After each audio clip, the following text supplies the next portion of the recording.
का घूंघट पार्ट 6। अब तक हमने देखा कि रात के अंधेरे में चुपके से सचिन देविका से माफी मांगने जाता है, लेकिन देविका कहती है, सचिन, मेरे लिए सबसे बड़ी चीज मेरा आत्मसम्मान है, इसलिए मैं तुम्हें माफ नहीं कर सकती। अब तुम यहां से जा सकते हो। देविका, एक बार मुझे मेरे बच्चे से तो मिलने दो। मैंने अभी तक उसे देखा भी नहीं है। कौन सा बच्चा सचिन? वही बच्चा जिसे तुमने और तुम्हारे बाप ने अपने घर के अंदर तक नहीं घुसने दिया। आज अचानक बच्चे की याद कैसे आ गई? देखो सचिन, चले जाओ यहां से। मेरे बच्चे के सामने और मेरे सामने फिर कभी मत आना। सचिन जब घर जाता है तो घर के सभी आदमी उसे डांटने लगते हैं। इतनी रात को कहाँ गया था सचिन? देविका से माफी मांगने। तुझे शर्म नहीं आई अपनी बीवी से माफी मांगते हुए? घर की इज्जत का कुछ ख्याल है कि नहीं? लेकिन चाचा जी, आखिर अपनी ही पत्नी से माफी मांगने में कैसी शर्म? लो जी लो, नवाबजादे पूछ रहे हैं कि कैसी शर्म। अरे मुझे अभी तक यह समझ में नहीं आता कि देविका तेरी पत्नी है या तू देविका की पत्नी है। जीजा जी, पति पत्नी एक समान होते हैं और माफी मांगने से कोई छोटा बड़ा नहीं होता। काश मैंने पहले अपनी पत्नी का साथ दिया होता। आज मैं आखिरी बार आपको समझा रहा हूं कि आप सब भी अपनी पत्नियों से माफी मांग लो। देविका ने तो मुझे माफ नहीं किया, शायद माँ, चाची, भाभी और दीदी ही आप सबको माफ कर दे। सचिन सभी को समझाने की बहुत कोशिश करता है, लेकिन कोई भी उसकी बात नहीं सुनता। वहीं दूसरी ओर सुजाता के हाथ का बना खाना सारे गांव में फेमस हो गया था, तो उसने एक बहुत अच्छा सा होटल खोल दिया।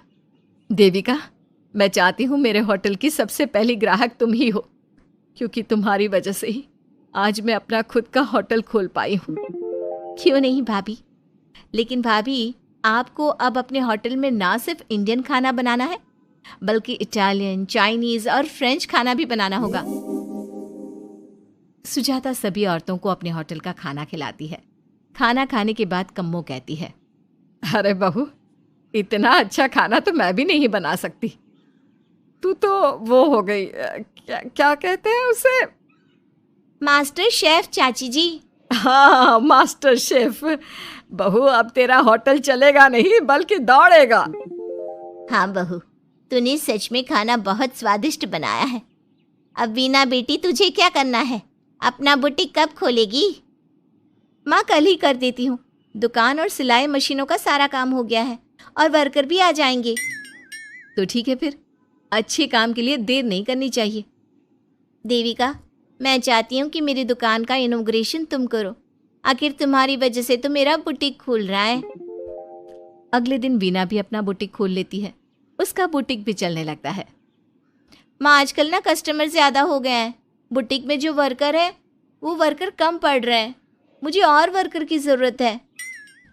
बेटी, गांव में तो तुझे कोई मिलने से रहा। अच्छे वर्कर तो शहर से ही मिलेंगे। हमें भी कुछ लोगों की ज़रूरत है जो हमारे बर्तन शहर ले जाकर बेच सके। देविका बहू, अब तू ही कुछ कर। ठीक है माँ जी, मैं अपने पापा से बात करती हूँ। वो अखबार में इश्तिहार दे देंगे तो कई वर्कर आ जाएंगे। कम्मो और विमला के बनाए बर्तन भी दूर दूर तक बिकने लगे। सभी औरतें देखते ही देखते बहुत फेमस हो गई। अब देविका ने गांव में अपना स्कूल भी खोल लिया। सभी गांव की लड़कियां स्कूल जाने लगी। एक दिन देविका ने सभी से कहा, माँ जी, मैंने स्कूल तो खोल लिया है और गांव की लगभग सारी लड़कियां भी आ रही हैं, लेकिन कल से आप सब भी आएंगी, गांव की सभी औरतों के साथ। देविका बहू, कैसी बात कर रही है तू? इस उम्र में हम स्कूल जाते हुए अच्छे लगेंगे क्या? माँ जी, पढ़ने की कोई उम्र नहीं होती और आप सबको मैंने कितना कुछ तो सिखा दिया है। अगर आप सब स्कूल पढ़ने आएंगी तो इससे गांव की सभी औरतों को हिम्मत मिलेगी। लेकिन बहू, अब हमें पढ़ने की क्या जरूरत? अब तो हम बूढ़े हो गए हैं। चाची जी, जरूरत है पढ़ने की, और पढ़ने की कोई उम्र नहीं होती। अब देविका लड़कियों को पढ़ाने के साथ साथ गांव की औरतों की शिक्षा पर भी ध्यान देने लगी। कुछ दिन में घर की सभी औरतों के बारे में राज्य के बड़े बड़े मंत्रियों को पता चला और वो सीधा उनके गांव उनसे मिलने पहुंचे। देविका जी, आपकी वजह से पूरे गांव का नाम रोशन हो गया है। जगह जगह आपके घर की सभी औरतों की तारीफ हो रही है। हाँ देविका जी, आप सभी के बारे में सुनकर हम अपने आप को रोक नहीं पाए और आपसे मिलने आ गए। देविका जी, हम आपको और आपके घर की सभी औरतों को सम्मानित करना चाहते हैं और आपके स्कूल के लिए डोनेशन भी देना चाहते हैं। इस तरह मंत्री और गांव के सभी लोग देविका के साथ साथ उसके घर की सभी औरतों को प्रतीक चिन्ह देकर, फूलों की माला पहनाकर और शॉल देकर सम्मानित करते हैं। इसके अलावा देविका के स्कूल के लिए भी बहुत पैसा देते हैं। जिस पंचायत ने देविका के खिलाफ फैसला सुनाया था, उस पंचायत को अपने फैसले पर आज पछतावा हो रहा था। उधर घर के आदमियों की हालत और भी खराब हो रही है। बापू, चाचा जी, अब सचिन ने आपको समझाया था कि सबसे माफी मांग लेते हैं, तब आपने हमारी बात नहीं सुनी। अब देखिए, सभी का राज्य में कितना नाम हो रहा है। खुद मंत्री जी उनको सम्मानित करने आए हैं। बापू, मोहन और सचिन ठीक कह रहे हैं। हमारी हालत तो दिन पे दिन खराब होती जा रही है। ना तो हम घर का कोई काम कर पा रहे हैं और ना ही बाहर का। तुम लोग ज़रूरी बात सबसे आखिर में बताते हो। ये बात तुम लोग पहले भी तो बता सकते थे। भैया, हमें सबसे माफ़ी मांगनी चाहिए और सबको यहाँ बुला कर लाना चाहिए। ठीक है, तुम सब यही चाहते हो तो चलो, आज ही घर की सभी औरतों को घर ले आते हैं। घर के सभी आदमी चल देते हैं सभी औरतों से माफ़ी मांगने के लिए। जैसे ही वो औरतों के पास पहुंचते हैं, सभी हैरान हो जाती हैं। कम्मो, ये सब यहाँ क्यों आए हैं? पता नहीं, लगता है आज फिर झगड़ा करने आए हैं हमसे। अगर आज कल्याण ने मुझे कुछ बोला तो इसे छोड़ूंगी नहीं मैं भी नहीं छोड़ूंगी मोहन जी को। ना इनका भरता बनाया तो मेरा नाम भी सुजाता नहीं। शांत रहो आप सब, देखने तो दो क्या कहते हैं। सभी आदमी अपनी अपनी पत्नियों से माफ़ी मांगते हुए कहते हैं, कम्मो, मुझे माफ़ कर दो, मैं तुम्हें घर ले जाने आया हूँ। तुम्हारे बिना घर बहुत सुना लगता है विमला, घर चलो। सुजाता, मैंने जो भी तुम्हारे साथ किया उसके लिए मैं बहुत शर्मिंदा हूँ। मुझे तुम्हारी और तुम्हारे हाथ के बने खाने की बहुत याद आती है।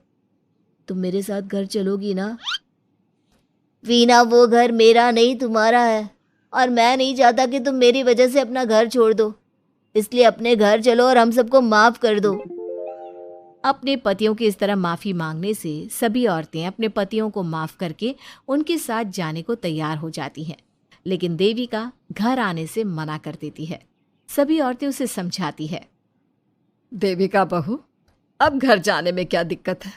मांग तो ली सबने माफ़ी। देख तो सचिन भी कितना शर्मिंदा है।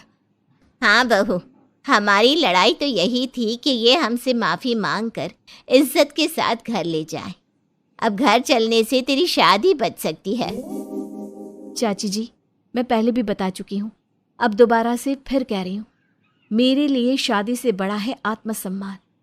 आप लोगों की शादी आपकी मर्जी से नहीं हुई है, लेकिन मेरी शादी मेरी मर्जी से हुई है। इसलिए शायद आप लोगों को फ़र्क नहीं पड़ता कि आपके पति ने आपके साथ क्या किया, पर मुझे इस बात से बहुत फ़र्क पड़ता है कि मेरे पति ने मुझे अपने बराबर नहीं समझा और इसलिए मैं उसे माफ़ नहीं कर सकती।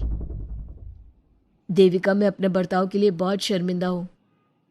तो जिंदगी भर शर्मिंदा रहना। और हाँ, आप सब इनके साथ जाना चाहती हैं तो जाइए, लेकिन मेरी एक बात हमेशा याद रखिएगा, शादी सिर्फ एक रस्म होती है। इस रस्म में पति और पत्नी बराबर के हिस्सेदार होते हैं। ना कोई छोटा होता है और ना कोई बड़ा। इसलिए यदि आपका पति आपको सम्मान दे तो बदले में उसे सम्मान दो, नहीं तो वो जैसा करे आप भी वैसा ही करो। देविका सचिन के साथ नहीं जाती है और अपने बेटे के साथ वहीं रहने का फैसला करती है।